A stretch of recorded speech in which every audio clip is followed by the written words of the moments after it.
ফুল বন্ধুরা দেখুন, অপরাজিতা ফুল কত সুন্দর। শিব ঠাকুরকে দেওয়া হয়, ঠাকুরের জন্য ভালো লাগে। সব রকম ফুল ভগবানকে দেওয়া হয়। সুমিত্রা রান্নাঘর। দেখুন ফুল কত বড় বড়। ভালো লাগে, লাইক কমেন্ট শেয়ার করবেন প্লিজ। সুমিত্রা রান্নাঘর। দেখুন বন্ধুরা, অপরাজিতা ফুল শিবের মাথায় দেওয়া হয়। দুধ, ফুল, বেলপাতা।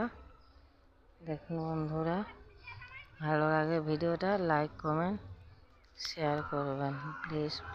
দেখুন বন্ধুরা, সুমিত্রা রান্নাঘর, লাইক কমেন্ট শেয়ার করবেন বেশি করে আপনাদেরকে। দেখুন একটা পাখি উড়ে যাচ্ছে।